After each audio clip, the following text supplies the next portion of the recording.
भैया गायत्री महामंत्र और गुरु मंत्र करेंगे पहले, उसके बाद भगवान बुद्ध की यात्रा में, बोध यात्रा में कुछ और गोते लगाने की कोशिश करेंगे। शरीर को स्थिर कर लीजिए, नेत्र कोमलता से बंद, दोनों हाथ गोद में भगवान बुद्ध की तरह स्थिर होकर, मन भी स्थिर, शरीर भी स्थिर, एकाग्र चित्त होकर बैठेंगे।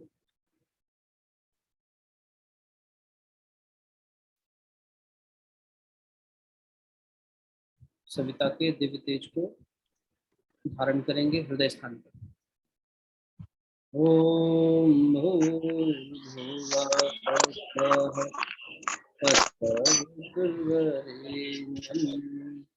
भर्गो देवस्य धीमहि धियो यो नः प्रचोदयात्। ओम गुरुर्ब्रह्मा गुरुर्विष्णु गुरुरेव महेश्वरः गुरु साक्षात् परब्रह्म तस्मै श्री गुरुवे नमः। अखण्डमण्डलाकारं व्याप्तं येन चराचरं तत्पदं दर्शितं येन तस्मै श्री गुरुवे नमः। मातृवत्लालयित्री च पितृवत् मार्गदर्शिका नमोऽस्तु गुरुसत्तायै श्रद्धा प्रज्ञानिका च श्रद्धा प्रज्ञानिका च। दोनों हथेलियों का आपस में मलिए। प्राप्त हुई दिव्यता को, ऊर्जा को मुखमंडल पर या हृदय स्थान पर स्पर्श।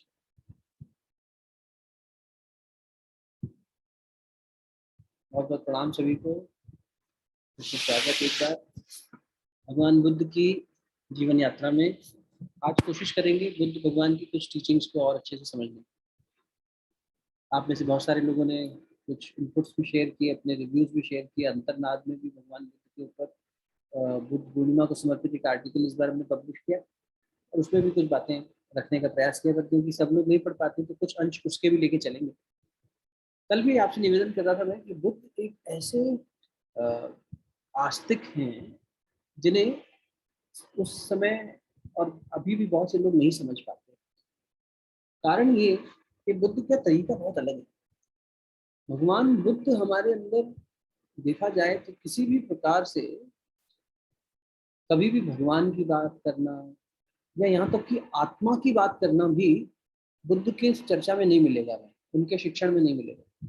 जैसे यदि कोई ये कहे कि आत्मा का अगला जन्म होगा, आत्मा ने जो कर्म किए हैं उन कर्मों को भोगना है, ये वो, तो बहुत सारे लोग इस पर संशय उठाते हैं ना, तर्क उठाते हैं, संशय उठाते हैं कि क्या पता मरने के बाद कौन सी आत्मा हमें आके बताती है कि हाँ मैंने ये कर्म किए थे, मुझे इसका ये फल भोगना पड़ रहा है, ये नरक, ये स्वर्ग, इस तरह की बातें। तो एक wider section of the society कह लो या संसार में अब कुछ कलयुग कह लो, जैसा मर्जी समझ लें, बहुत से लोग इस बात को स्वीकार करने में, या तो जो स्वीकार भी कर रहे हैं उनमें भी बहुत से लोग ऐसे हैं जो भय के आधार पर, नरक स्वर्ग का भय है या लालच है, इस आधार पर कुछ चीज़ों को मान लेते हैं, या सम्मान है कि चलो भाई हमारे बड़ों ने कहा इसलिए मान लेते हैं, तो वहाँ कुछ थोड़ी सी श्रद्धा आ गई। बुद्ध भगवान ने न तो श्रद्धा की मांग रखी कि तुम्हारे पास श्रद्धा है तभी मेरी बात तुम्हें समझ में आएगी, ना उन्होंने ये शर्त रखी कि तुम भावना होनी चाहिए तुम्हारे अंदर, अमुक समर्पण होना चाहिए, सरेंडरेंस की फीलिंग होनी चाहिए, कुछ नहीं। ये भी नहीं कहा कि आत्मा को जानो, आत्मा का निर्माण करो, आत्मा को सुनो, कुछ भी नहीं कहा ऐसा। यहाँ तक कि बाकी शिक्षण पद्धतियाँ, भगवान के अन्य अवतार जहाँ मिलते हैं वहाँ पर परमात्मा की बात हो रही है। बुद्ध भगवान ने भगवान की भी बात नहीं करी, ऐसा भी नहीं कहा कि कोई भगवान है, इस भगवान को प्राप्त करने के ये साधन है ना, ऐसा कुछ नहीं कहा। उन्होंने ऐसी चोट करी जो कोई बड़ा से बड़ा नास्तिक भी नकार नहीं सकता, बड़े से बड़ा नास्तिक भी इस बात से मना नहीं कर सकता कि जीवन दुखमय है। और बुद्ध ने जो पहला ये वाक्य दिया, जीवन दुखमय, संसार दुखमय, वो कोई आध्यात्मिक तथ्य नहीं था, कोई बहुत बड़ी ऐसी नहीं थी कि शास्त्रीय घोषणा की हो कि देखो शास्त्र ऐसा कहते हैं। उन्होंने जीवन का एक तथ्य हमारे सामने रखा जिसे हमने से कोई नहीं नकार सकता कि जीवन दुख में है। अध्यात्म पथ पे चलने वाले के जीवन में भी दुख आ रहे हैं, ऐसा नहीं कि वो दुखी नहीं है, उसके जीवन में भी उतार चढ़ाव आ रहे हैं, परीक्षाएं आ रही हैं, कर्मों का फल वो भी भोग रहा है। और भगवान बुद्ध ने वही चीज को पकड़ा, कहीं मौका नहीं दे रहे हैं किसी बड़े से बड़े नास्तिक को भी ये कहने का कि नहीं नहीं नहीं, आप जो है ऐसा छोड़कर, मतलब आप चले जाएं, बुद्ध को कहें कि नहीं भगवान आप जो कह रहे हैं वो गलत है। कोई नहीं कहेगा, बिल्कुल सही बात है, जीवन दुख में है और दुख के कारण है। बुद्ध के 4 नोबल ट्रूथ्स जो कहे जाते हैं, बुद्ध के कारण में दुख के कारण, कारण के निवारण, फिर निवारण के रूप में उन्होंने 8 फोल्ड पाथ दिया। अब आप खुद सोचकर देखिए ये कितना फैक्चुअल बात है, ये हमारे जीवन की सच्चाई है। हम सब के पैर कभी ना कभी कांपे हैं, हम सब ने कभी ना कभी दुख का अनुभव किया है। एक दिन में ही कर लेते हैं कितनी बार। कोई चिंता से दुखी हो रहा है, कोई अनिश्चितता से दुखी हो रहा है, कोई संशय में है, कोई क्रोध में है, कोई द्वेष में है, कोई ईर्ष्या में है। अलग अलग तरीके से हमारे विकार हमारे को परेशान करते हैं। इसलिए बुद्ध भगवान ने सारी बात मन के आधार पर करी। उनकी सारी जितनी भी बात कही गई वो सिर्फ मन को फोकस कर देती। धीरे धीरे हम धम्म पद को पढ़ेंगे, भगवान बुद्ध ने जो शिक्षण दिया उसमें मन की चर्चा होती, सारी चर्चा मन के ऊपर केंद्रित। और इतना कहने के बाद भी एक बहुत सुंदर चित्रण किया कि आनंद जो भगवान के नजदीकी शिष्यों में से थे, उन्होंने कहा तथागत आपने हमें क्या अपना सारा ज्ञान दे दिया। तो भगवान बुद्ध का तरीका बड़ा, कभी सीधा जवाब नहीं देते थे। ये मेरे ख्याल बुद्ध पुरुषों की, संत पुरुषों की आदत होती है, वो सीधा जवाब नहीं देंगे, वो सांकेतिक आंसर दे देंगे। तो उसमें से ढूंढना पड़ता था आंसर। तो उन्होंने आनंद से कहा, जंगल में जा रहे थे, पतझड़ का समय था, सूखे सूखे पत्ते गिरे हुए थे। तो एक हाथ में कुछ सूखे पत्ते उठाए, 2 4 10 पत्ते जो आए होंगे हाथ में, कि आनंद मैंने जो तुम्हें बताया है, जो ज्ञान दिया है, जो बातें समझाई है, वो इस मुट्ठी में आए पत्तों के बराबर है। और जो मैंने तुम्हें नहीं बताया है वो इस जंगल में बिखरे हुए अनंत पत्तों के बराबर। सारा ज्ञान कैसे नहीं, वो उतना ही समझाएंगे जितना सामने वाला समझ सके।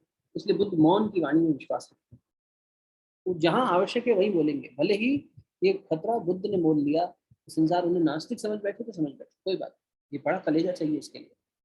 देखो, जब कबीर जी जैसे लोगों को देखे हम, तो कबीर क्या है, जहां खड़े हैं वहीं से बात करते हैं। पाथर पूजे हरी हरी मिले तो मैं पूजू पहाड़, वो एक अलग ही टेंजेंट पर खड़े हैं, जहां से वो चोट करते हैं हमारे ऊपर। उनका अपना तरीका है, जैसी आवश्यकता थी, जैसा तरीका है वो कर रहे हैं, उसका भी असर। कबीर आपके स्तर पे आने, कबीर के स्तर पे हमें जाना पड़ेगा कबीर को समझने के लिए। कबीर बहुत ऊंची स्थिति में बैठे हैं, सब ऊंची स्थिति में है, लेकिन बुद्ध आपकी स्थिति में आ जाएंगे। बुद्ध नहीं कहेंगे भगवान की बात कि आपको इमेजिनेशन करनी पड़े, बुद्ध नहीं करेंगे कल्पना की बात, बुद्ध नहीं करेंगे कि ये मंत्र करोगे तो ये हो जाएगा। जहाँ पर भी मतलब ऐसा है ना कि श्रद्धा के आधार पर हमें चलना पड़े, विश्वास के आधार पर चलना पड़े।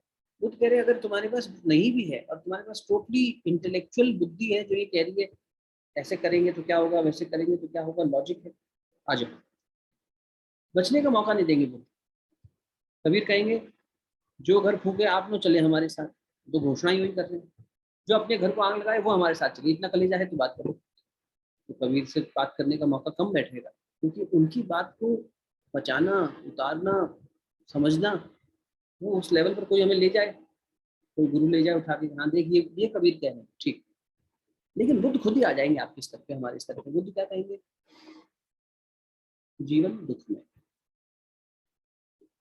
क्या निकाले इसमें, जन्म दुख में है ऐसा नहीं कह, क्योंकि बहुत सारा हमारा जीवन ऐसे ही निकल गया। हमने क्या सोचा, जन्म लेना ही जीवन लेना, तो जन्म लेंगे, खाएंगे पिएंगे, परिवार बढ़ाएंगे, अपने योग्यता बढ़ाएंगे, फिर उसके बाद मर जाएंगे। बस एक क्रम बन गया, हर एक का जीवन ऐसे ही चल रहा है। ये जीवन नहीं चल रहा, ये जन्म चल रहा है। जन्म, इस जन्म में ये हुआ, हाँ ये क्रम सबके साथ आना है, जवानी आनी है, बुढ़ापा आना है, मृत्यु आनी है, बीमारी आनी है, सब चल रहा है। ये जीवन नहीं है, जीवन तो खोज का विषय है। जन्म मिला है, जन्म के बाद जीवन नहीं मिला, भी जीवंतता लाने के लिए तो जीवन खोजना पड़ेगा। और उसी जीवन पर सबसे पहले प्रश्न उठा रहे हैं भगवान बुद्ध, और उसी तरफ हमारा संकेत लेके जा रहे हैं। इसलिए बड़े से बड़ा नास्तिक नहीं नकार सकता बुद्ध की शिक्षण को।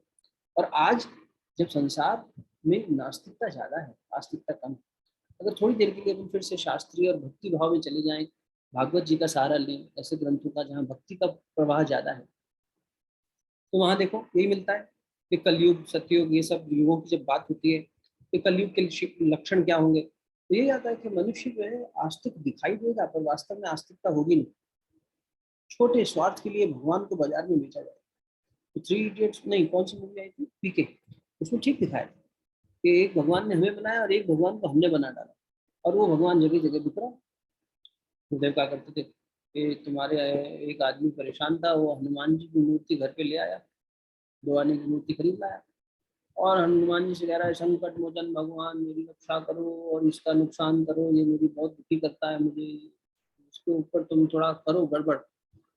और वो भी यही कर रहा है, संकट मोचन हनुमान की पूजा कर रहा है, वो भी वही 2 आने की मूर्ति खरीद लाया, और वो भी संकट मोचन हनुमान मेरी रक्षा करो और ये अंकुर का बुरा करो। तो अंकुर उसका बुरा चाह रहा है, वो अंकुर का बुरा चाह रहा है, तो गुरु जी कहते हैं ये संकट मोचन भगवान खुद ही संकट में बैठा है, ये किसकी सुने।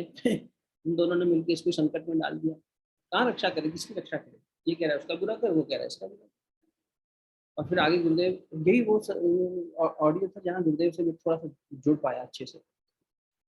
उन्होंने कहा कि बेटा, उसके आगे के भगवान ऐसा सस्ता है तुम्हारा, ऐसा घटिया है तुम्हारा, जैसे तुम घटिया ऐसे तुम्हारा भगवान घटिया। ये पंक्ति सुन के तो मैं एकदम बैठ गया उनके साथ सुनने।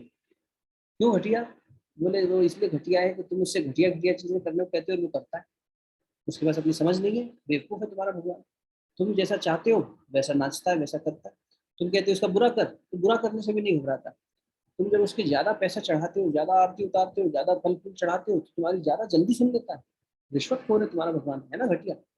और यहाँ तक भी कहा कि तुम्हारा भगवान तो चापलूसी से मान जाता है, छोटी छोटी चापलूसी पे जो फिसल जाए वो कोई श्रेष्ठ व्यक्ति थोड़ी होगा, वो तो बेकार ही होगा, चमचागिरी करवाता है तुमसे अपनी, ऐसा घटिया भगवान है तुम्हारा। फिर गुरुदेव ने कहा बेटा, ये हम उस भगवान की बात कर रहे हैं जिसे तुमने बनाया है, जबकि जिस भगवान ने तुम्हें बनाया है वो क्या है, वो भी तो कभी जानो। तो उसकी परिभाषा दी गुरुदेव ने बहुत सुंदर, समस्त श्रेष्ठताओं का सामुच्य भगवान। इस ब्रह्मांड में, इस संसार में जितनी श्रेष्ठ चीजें हैं सबको मिला दो, तो जो आउटकम होगा वो भगवान। सब अच्छाइयाँ, सब श्रेष्ठताएं भगवान। जो कहीं भी दिख जाए, जिस व्यक्ति में वो जितनी मैनिफेस्ट हो जाएंगी, उतने स्तर का वो भगवान हो जाएगा, उतने स्तर का वो संत हो जाएगा, महात्मा हो जाएगा, धर्म पुरुष हो जाएगा। क्यों? क्योंकि उसने उतने अंश में भगवान को अपने अंदर उतार लिया, भगवान के गुणों को अपने अंदर उतार लिया, वो उतने आदर, उतने सम्मान का बिल्कुल अधिकारी हो जाएगा। संसार उसे फिर नमन करता है ना, भाई संत पुरुष ये ऐसा जीवन जी रहे हैं कि भगवान के बताए हुए आदर्शों पर चल रहे हैं। पर बुद्ध भगवान ऐसी बातें नहीं करेंगे, वो कहीं कहेंगे ही नहीं कि भगवान के बताए हुए आदर्श क्या है, वो कहीं कहेंगे ही नहीं कि आत्मा क्या है, मुक्ति क्या है, मोक्ष क्या है, मोक्ष की बात नहीं करें। क्योंकि अगर किसी कैदी को बार बार ये कहा जाए, मुक्ति की बात याद दिलाई जाए, तो बहुत सालों से कैद में है, तो उसको चुभेगी ना बात। तो इस बात की बड़ा हीनता लगेगी उसको, जैसे मजाक बना रही मेरी, कारागृह में मैं बंद हूँ और इसका कोई मजाक बना रहा है कि तुम्हें मुक्ति बताएं कैसे मिलेगी, तुम्हें मुक्ति बताएं कैसे मिलेगी। बुद्ध ने ऐसा नहीं किया, बुद्ध ने मुक्ति की बात ही नहीं करी। बुद्ध ने ये कहा कि दुख है जीवन में, हाँ दुख है, चाहे तुम इस जीवन रूपी जो हमने जिस तरह का जी रहे हैं वो एक कारागृह जैसा ही है। इस दुख का क्या तुम निवारण करना चाहते हो? कौन होगा जो कहेगा ना? इसलिए बुद्ध बचने का मौका नहीं दे रहे। कौन कहेगा कि नहीं हमें महाराज जरूरत नहीं है, आप अपने दुख के सोल्यूशन अपने पास रखिए, बिल्कुल चाहिए। और वो भी तब जब बुद्ध के अंदर इतना ठहराव, एक ऐसा अवतार आया जिनकी हवा में 2 संदेश थे, एक परम शांति जो इनके अंदर स्थापित थी, कभी डिगना ही नहीं, कभी विचलित ही नहीं होना, कभी व्यथित ही ना होना। बुद्धत्व को प्राप्त करने के बाद का जो भगवान गौतम का स्वरूप है, सिद्धार्थ तो फिर व्यथित होते थे, फिर रोते थे, फिर दुखी होते थे, क्योंकि उस समय देखते थे कह रहे आखेट के लिए शिकार किया जा रहा है, सिर्फ अपना निशाना साधने के लिए पंछी को मारा जा रहा है, या कभी किसी को नीचा दिखाया जा रहा है, तो ये सब चीजें देखकर व्यथित होते थे। लेकिन बुद्ध भगवान कभी व्यथित नहीं दिखे, ऐसा भी नहीं दिखेंगे आपको भगवान बुद्ध के कहीं आंसू बहाते दिखे हो भगवान बुद्ध की लीलाओं में, कह रहे ये आंसू बहा रहे हैं कि देखो इतना दुखियारा संसार है। वो तटस्थता उनके अंदर इतनी गहराई तक उतरी हुई थी कि कोई नकार नहीं सकता था। अरे इतना ओज, इतनी शांति, इतनी तटस्थता, उनके पास समाधान होगा। और आज के समय में जब अभी अपन जब इसकी बात कर रहे थे भागवत जी की, जब एक कलयुग आएगा तो लोग दिखावे की आस्तिकता में ज्यादा होंगे, मूल रूप से हम बुद्धिजीवी होंगे, धर्म बाजार में बिकेगा और भगवान बाजार में बिकता दिखाई देगा। तो ऐसे में बुद्ध बहुत प्रासंगिक हो जाते हैं। Therefore, Buddha has been the most contemporary explanation in the present centuries. क्योंकि धीरे धीरे जैसे जैसे हम बुद्धि के आधार पर विकास कर रहे हैं, अंतर्नाथ ने भी यही निवेदन किया, जो हृदय श्रद्धा से भाव से भरा है वो तो सुगमता से भगवान की ओर चला जाएगा। लेकिन बहुत सारे लोग कहेंगे भगवान है भी कि नहीं, हम नहीं मानते कि भगवान है, कहते हैं कि भगवान है भी कि नहीं हम नहीं मानते। बहुत सारे लोग इसलिए मान जाते हैं कि अरे भाई ऐसा कहना ठीक नहीं है, क्यों कहें, डर के मारे चुप रह जाते हैं, दिखावे में हाँ करते हैं बस। गुरुदेव कहते थे जो अच्छाई बुराई में है वो अच्छाई में आ जाए तो मजा आता है। हम आस्तिक होने का दिखावा करते हैं, तेरा तुझको अर्पण क्या लागे मेरा, तुम्हें माता जपदा तुम्हें, तुम्हें बंधु सदा तुम्हें, तुम्हें विद्याम द्रविड़म तुम्हें। नहीं, जहाँ पैसा देने की बात आती कहाँ द्रविड़म तुम्हें, भगवान ही अगर पैसा है। नहीं, हम तो उल्टा जी रहे हैं, पैसा भगवान, सोचकर देखें। लेकिन हम गा रोज रहे हैं तुम्हें माता सविता तुम्हें, अपने माँ बाप को अपना माँ बाप मानते हैं, भगवान का माई बाप मानते हैं। तुम ही सखा हो, तुम ही बंधु, तुम ही सहारे, कोई ना अपना बिना तुम्हारे। गाते तो हैं भजन में, लेकिन मानते कहाँ, जीते कहाँ है इसको। लिप सर्विस करते हैं अधिकतर, भूल जाते हैं। ईमानदारी से भी करते होंगे, जब गा रहे हैं तो चलो पूरी ईमानदारी से, जब अर्चना कर रहे हैं पूजन कर रहे हैं बड़ी ईमानदारी से करते हैं, हाँ भगवान तुम ही सब कुछ हो, पूरा समर्पण कर रहे हैं। लेकिन जब वहां से उठे तो दिखता है क्या भगवान हमें कण कण में? नहीं। तब समस्या में दिखता है क्या? नहीं। अरे द्रौपदी इतना नजदीक थी भगवान की कि भगवान ने उसे प्यार से कृष्णा कहते थे, भगवान कृष्ण की कृष्णा है तू। द्रौपदी, भगवान ने कहा मुझे कुंती, द्रौपदी, अर्जुन, इस तरह से कर्ण, ये सब मुझे बहुत प्यार है। अब देखो भीष्म, ये सब प्यार है, फिर भी वो भूल गई ना। जब घटना घटित हुई चीर हरण की, तो पहले तो पतियों की तरफ ही आस गई। यही तो प्रभाव है माया का, यही तो प्रभाव है कलयुग का, कि हमारी मति नहीं जा पाती भगवान की ओर। हम कोशिश करते हैं। तो बुद्ध इसलिए कंटेम्प्रेरी खड़े दिखाई देते हैं, सम्यक खड़े दिखाई देते हैं, क्योंकि वो ये बात ही नहीं कर रहे कि तुमने क्या पाप किया, तुमने क्या पुण्य किया, ये करना सही है, ये करना गलत है। ऐसी कोई उन्होंने रूल बुक नहीं बनाई, ऐसा कोई उन्होंने प्रोसेस नहीं बना के दिया कि तुम ये करोगे तो इससे तुम्हारा गिल्ट कम होगा, तुम ये करो। बस एक बात कह दी, साक्षी भव। तो बड़े से बड़ा पापी भी बुद्ध की शरण में आने में संकोच नहीं किया। अच्छा, ये मेरे पाप का बोध मुझे नहीं करा, ये मेरे कारागृह का बोध मुझे नहीं करा। एक पंछी को पिंजरे में बंद कर दीजिए और छोड़ दीजिए, थोड़े समय बाद आप पिंजरा खोल भी देंगे तो भी वो नहीं होगा, उसे उस कारागृह की इतनी आदत हो जाएगी। रेगिस्तान में, रेगिस्तान के आदमी है, वो खूंटा भी नहीं गाड़ सकते पशु को बांधने के लिए। बड़े बड़े ऊँटों को रोकने, कैसे कैसे रोके, ऊँट तो भाग जाता है तेजी से रेत में, कैसे पकड़े उसको। इसलिए बचपन में जब ऊँट छोटा होता है, बाकी पशुओं के साथ तो क्या है, हाथी को अगर आपको बांधना हो तो जंजीर बांध दिया, बैल बांधना है रस्सी बांध दी, इसको खूंटा कहाँ गाड़े, रेगिस्तान में रेत है, ये उठेगा चल पड़ेगा, खूंटा उठ जाएगा साथ में। तो बचपन से ऊँट के गले में रस्सी बांधते हैं और उसे थोड़ा सा पकड़ के रखते हैं, थोड़ी देर बैठ जाते हैं, खूंटा तो लेके चला जाएगा, बैठ जाता। थोड़े समय बाद सिर्फ रस्सी बांधते हैं, पकड़ते नहीं हैं। और एक स्टेज आती है तीसरी, जब सिर्फ उसके गले के चारों तरफ से हाथ घुमा देते हैं, रस्सी भी नहीं बांधते, ऊँट को लगाम देने की जरूरत नहीं, बैठ जाता है, उसे लगता है मेरे को बांध दिया। हमारा हाल ऐसा ही है, हमने जीवन को एक कारागृह बना दिया और अब हम इसमें बंद हो गए, और बंद होने के बाद हमने इसे स्वीकार भी लिया।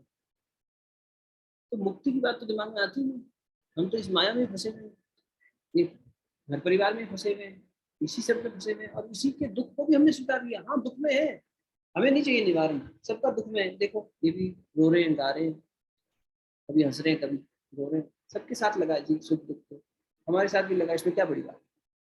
हमने ऐसी सोच बना ली।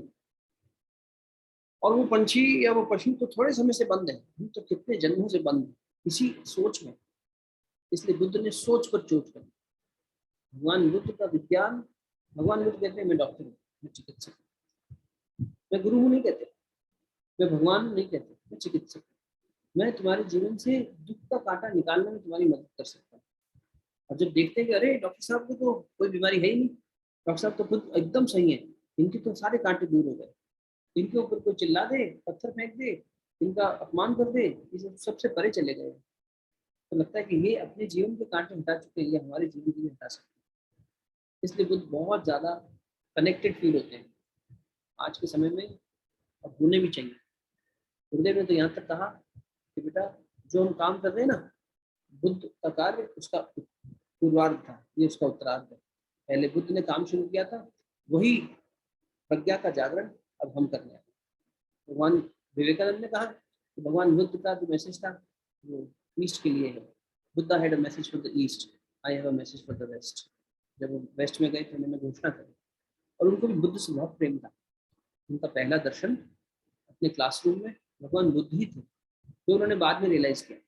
उस समय तो घबरा गए थे, बोले एक दीवार से मैं क्लासरूम से निकल रहा था, ऐसा लगा पीछे कोई योगी खड़ा है, कमंडल लिए हुए, केश घुंघराले और एकदम गेरुआ वस्त्र पहने हुए, ओजपूर्ण व्यक्तित्व था, जो दीवार से निकल के बाहर आया। कुछ पल मैं वहां रुका, मेरा एक बार रुकने को हुआ, लेकिन दूसरा मन घबरा गया, बाल था, भाग खड़ा हुआ। बाद में सोचा वो बुद्ध भगवान थे। मैंने जब और रियलाइज किया वो कौन थे, सोचा तो वो बुद्ध भगवान थे, ऐसा मुझे पूर्ण विश्वास हुआ। ये मेरे बुद्ध से पहली मुलाकात थी। विवेकानंद अपने बारे में बताते थे, कहते कि मेरी बुद्ध भगवान से पहली मुलाकात। और बुद्ध भगवान की सोच का बहुत ज्यादा गहरा प्रभाव था उनके जीवन में, और होना भी चाहिए। वो संसार बुद्धिजीवी है, वैज्ञानिक तर्क से सोच रहा है, शोध के आधार पर विश्वास करना चाहता है। श्रद्धा के आधार पर मानने वाले लोग कम हैं, और वो भी मानने में पूरी श्रद्धा से मानने समर्थन करने ऐसी संभावना कम है, क्योंकि संसार इतना ज्यादा खींच रहा है ना अपनी तरफ। तो अगर हम मान भी लेते हैं चलो श्रद्धा से कि गुरु है, भगवान है, ये है, शक्ति है, अब हम उस तरफ चलते हैं, लेकिन कितनी बार गिरते हैं, गिरते हैं तो फिर उठने की हिम्मत नहीं होती। अरे हमने तो गुरु जी से दीक्षा ली थी, इतना बड़ा पाप, हमने तो भगवान के रास्ते पर चलते हमसे ये गुनाह हो गया। बुद्ध आपको कभी ग्लानि में नहीं लेके जाएंगे, कभी ये नहीं कहेंगे तूने दोष किया, ये प्रायश्चित कर। देख, केवल देख, वहीं से शुरू हो जाएगा। ध्यान की घटना तेरे जीवन में वहीं से घटने लग जाएगी। बुद्ध के शिष्यों में ध्यान योगी अगर कोई सबसे ज्यादा हुए तो वो हुए महाकश्यप। कल भी उनका मैंने एक छोटा सा आपको बताया था कि 10,000 शिष्यों की सभा में महाकश्यप सिर्फ बुद्ध को देख रहे हैं, बुद्ध एक फूल को देख रहे हैं, और बाकी लोग सोच रहे हैं कि ये प्रवचन कब शुरू करेंगे, ये कब अपनी क्लास स्टार्ट करेंगे। उनकी मौन की क्लास थी, और उस मौन में भी महाकश्यप अपना लेसन लर्न कर रहा है।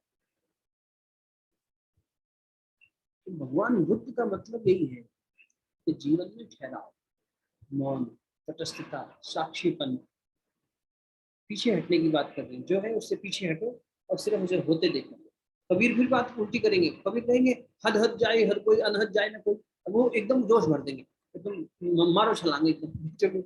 लेकिन बुद्ध कहेंगे तुम तटस्थ हो जाओ, तुम साक्षी हो जाओ। एक बहुत सुंदर घटना याद आ गई, मतलब एक कहानी याद आ गई। एक बालक था जो कि गंगा जी के पास जाके बैठ जाता, या किसी नदी के पास जाके बैठ जाता, और वो नदी के जो तट था वहां पर एक राजा का महल था, या एक ऐसा बड़ा महल था ऐसा मान लो, और उसमें एक चौकीदार रोज रात को सिक्योरिटी गार्ड चौकीदारी करते थे। तो वो देखते कि ये बच्चा रोज आता है यहाँ बैठता है, थोड़ी देर बैठता है, ऐसा दूर से प्रतीत होता है कि ये गंगा से या नदी से कुछ बातचीत करता है, फिर ये चला जाता है। तो इनकी नाइट ड्यूटी होती थी, रोज देखते थे। एक दिन इन्होंने जिज्ञासा उस बालक के पास जाके उससे पूछा कि बालक का नाम था बालक्षेम, बालक्षेम की कथा, तुम क्या करते हो रोज। बालक बड़ा समझदार था, उसने पहले दूसरा प्रश्न पूछ डाला उत्तर देने की बजाय, ये अंकल आप क्या करते हैं। मैं चौकीदार हूँ बेटा। मैं यहाँ पे महल के दरवाजे पे बैठता हूँ तो मैं चौकीदारी करता हूँ। तो चौकीदार का काम क्या होता है? ये तो आपकी डेजिग्नेशन हुई, वर्क प्रोफाइल क्या है? बोले हमारा ये काम है कि राजा जी ने कह रखा है कि राज दरबार के भीतर इस दरवाजे से जो सही लोग हैं वही पहुंचे, जो गड़बड़ वाले मामला है वो यहीं से बाहर, तो यहीं से बाहर भेज, तो सही है वो अंदर, जो गलत है वो बाहर। बोले मैं भी यही करता हूँ। बोले क्या मतलब? बोले मैं भी चौकीदारी करता हूँ। मैं यहाँ बैठ जाता हूँ आके रात को नदी किनारे, सिर्फ तट पे बैठकर मुझे तटस्थता का अभ्यास होता है और मैं देखता रहता हूँ पूरे ध्यान पूर्वक, जो सही है उसको रोक लेता हूँ, अंदर आने देता हूँ, और जो गलत विचार है उसे बाहर भेज। भगवान बुद्ध इससे भी एक कदम आगे जा रहे हैं। वो कह रहे हैं तू सही और गलत क्यों सोच रहा है, तो केवल देख, तो ये फ्लैगिंग करना भी छोड़ दे कि ये सही है, ये गलत है, ये अच्छा है, ये बुरा है, ये पाप है, ये पुण्य है। अंतरनाथ में एक एग्जाम्पल दिया हमने आज कि अगर बुद्ध भगवान से पूछा जाए कि क्रोध करना सही है, पाप है या पुण्य है, सही है या गलत है, तो कहेंगे सही भी हो सकता है, गलत भी हो सकता है। और उसमें भी वो कहीं ये नहीं कहेंगे कि आत्मा की आवाज सुन के करो, परमात्मा की आवाज सुन के करो, ये वोकैबुलरी है ही नहीं बुद्ध की। बुद्ध केवल ये कहेंगे अगर ये होश में किया गया है, अवेयरनेस में, साक्षी भाव में, ठीक है। अगर बेहोशी में किया गया, बेहोशी मतलब I get consumed by my impulse, by my thought, and I get carried away with it, तो फिर गलत हो गया, फिर तो आप बहक गए, बेहोशी हो गई। अगर हम बहक के कोई भी कार्य कर रहे हैं, पूजा भी कर रहे हैं बहक के, ध्यान करते प्रतीत भी हो रहे हैं बहक के, बैठ के बाहर से तो दिख रहे हैं कि ध्यान कर रहे हैं, अंदर से मन बहका हुआ है, तो नहीं हो रहा। और अगर चलते फिरते भी अवेयरनेस में हैं तो ये होश है, और इस होश में किया हुआ हर कार्य पूजा है, वर्क इज वर्शिप हो जाएगा तब। चाहे वो वर्क इज वर्शिप मतलब ये नहीं कि वर्कोहॉलिक होना ही, चाहे आप कोई भी कार्य कर रहे हो, आप बर्तन मांज रहे हो तो, आप डस्टिंग कर रहे हो तो, आप पौधों को पानी दे रहे हो तो, पंछियों को दाना डाल रहे हो तो, हर चीज इबादत बन जाएगी तब जब आप पूर्ण सजग हैं, पूर्ण तटस्थ हैं। वो घटना घटित हो जाएगी जो कभी महाकश्यप के अंदर घटित हुई। फिर भीतर में बैठा हुआ दीपक ही प्रज्वलित होकर गाइडेंस देगा, अब तो दीपक भगवा होने लग जाएगा। फिर भीतर बैठा हुआ बोधत्व ही जाग के अपने को कुछ समझा देगा, वही बुद्धि का परिमार्जन होके बोध की यात्रा में परिमार्जन हो जाएगा, तो कंप्लीशन की तरफ पहुंच जाएगा। तर्क ही, हे अर्जुन, मैं बुद्धि से परे हूँ लेकिन बुद्धि से प्राप्त किया जा सकता हूँ। इस बुद्धि को परिमार्जित कर ले तो मैं मिल जाऊँ। ये विश्लेषण वाली बुद्धि नहीं, संश्लेषण वाली बुद्धि, तो सबको साथ लेके चलती है। तो वहाँ वो प्रज्ञा की जागरण की बात है, वही भगवान बुद्ध बार बार हम पर एक्सरसाइज कर रहे हैं। तो भगवान कह रहे हैं जीवन दुखमय है, दुख के कारण है। अच्छा, अब कोई चीज का कारण तो होगा ना, लेकिन वो कहीं भी इसे कर्म से नहीं जुड़ रहे कि तेरा कर्म है इसलिए तू जो है आज बोया था तूने इसलिए आज काट रहा है, आज बोएगा तो कल काटेगा। फिर again he is not taking you into a philosophy, is simply saying आपका जीवन दुख में है, हाँ साहब दुख में, इसका कोई ना कोई कारण तो होगा, there must be some reason.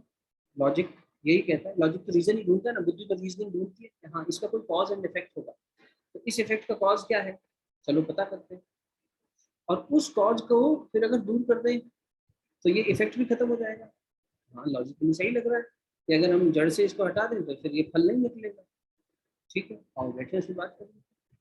ये बुद्ध का तरीका है बात करने का। तो एकदम ये डायलॉग चल रहा है, एक लॉजिकल संवाद चल रहा है। इसमें कहीं ये नहीं आ रहा कि तुम पापी हो, तुम आस्तिक हो, तुम नास्तिक हो, तुम्हारे में श्रद्धा होनी चाहिए, तुम मेरी बात पर विश्वास करो, तुम मुझ पर समर्पण करो, तब मैं तुम्हें अपने शरण में आ जाऊंगी, तब तुम्हें लूंगा, तब तुम्हें बताऊंगा। नहीं, कुछ कहीं भी कोई आर्गुमेंट है ही नहीं। इस आदमी ने कभी कोई आर्गुमेंट किया ही नहीं, जहां जरूरत नहीं है वहां मौन हो गए। क्यों? अगर हम मान लो बुद्ध से बहस करने बैठेंगे ना, बुद्ध कहेंगे ये बहस का विषय नहीं है, तो क्या बहस करें तुमसे इसमें, इसलिए वो मौन हो जाएंगे, चुप हो जाएंगे। अब ये बहस का विषय नहीं है और हम सोच लेंगे कि बुद्ध को पता नहीं है, अरे इनको आंसर नहीं आता इसलिए चुप हो गए। बुद्ध ने ये खतरा मोल लिया कि संसार उन्हें नास्तिक मान ले कोई बात नहीं, संसार उन्हें ये मान ले कि इनको नहीं है बोध कोई बात नहीं, लेकिन हम वही बात करेंगे जहाँ आवश्यक है, जो नहीं समझ सकता उसे समझाने में हम नहीं खर्च करेंगे। बुद्ध की शैली। थोड़ा सा ध्यान करें, कल जो किया था इसका अभ्यास रोज करेंगे। थोड़ा थोड़ा सांसों पर ध्यान देकर साक्षी बनने का अभ्यास करा करेंगे लास्ट में 5 से 10 मिनट, और फिर शांति पाठ किया करेंगे। तो रोज थोड़ा सा भगवान बुद्ध की यात्रा में थोड़ा आगे बढ़ेंगे। कल सुजाता को लेकर आएंगे, तो भगवान बुद्ध की तपस्या के अलग अलग आयाम चले, तो कैसे सुजाता ने भगवान बुद्ध के शरीर की रक्षा करी, और कैसे उस शरीर की रक्षा हुई, इसलिए बुद्ध आगे की अपनी यात्रा पूरी कर पाए। इसलिए बुद्ध ने कहा, इस मेरे मुझे इस दुनिया में लाने वाली मेरी माँ एक थी, और इस दुनिया में बनाए रखने वाली माँ तुम हो। तो ये सुजाता के लिए बड़ी बात थी, और भगवान बुद्ध के जीवन की बड़ी घटना थी। एक तरह से अन्नप्राशन संस्कार कराया सुजाता ने, कल बात करेंगे उस लीला पे।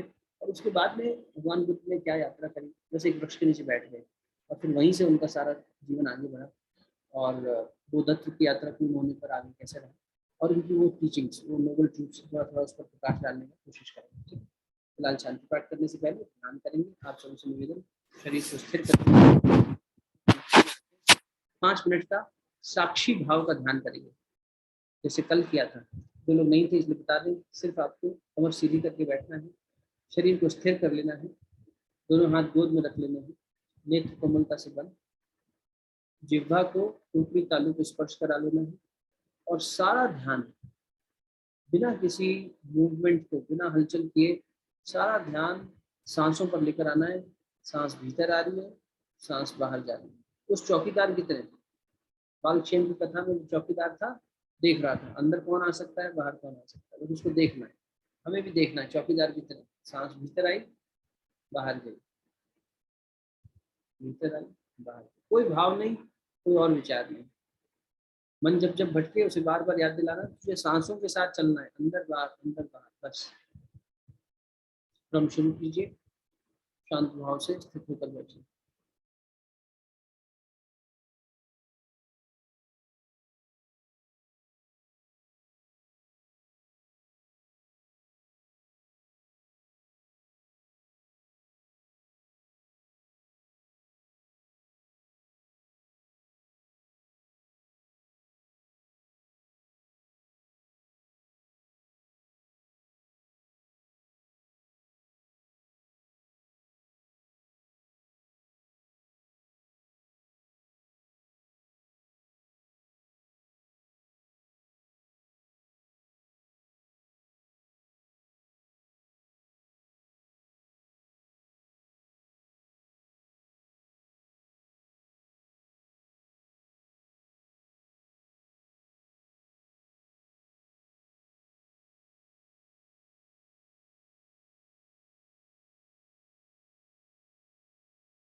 शांति की प्रार्थना।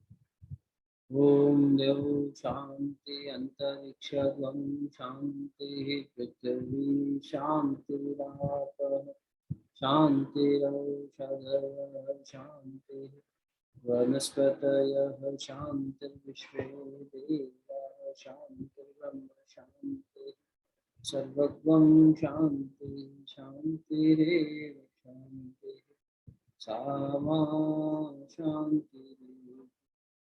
ओम शांति शांति शांति सर्वादिष्टु शांतिर्भवतु। बुद्धं शरणं गच्छामि धम्मं शरणं गच्छामि संघं शरणं गच्छामि बुद्धं शरणं गच्छामि धम्मं शरणं गच्छामि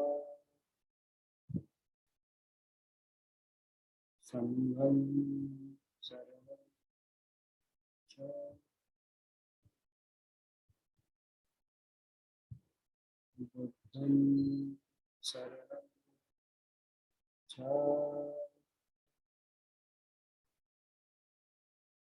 धम्मं शरणं गच्छामि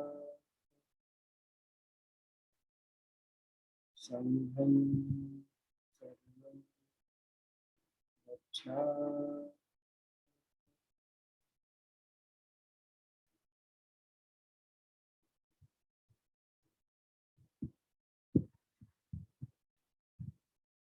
दोनों हथेलियों को आपस में मलिए।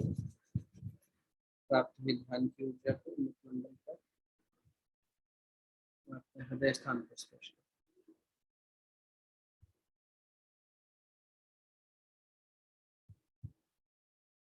समाप्त।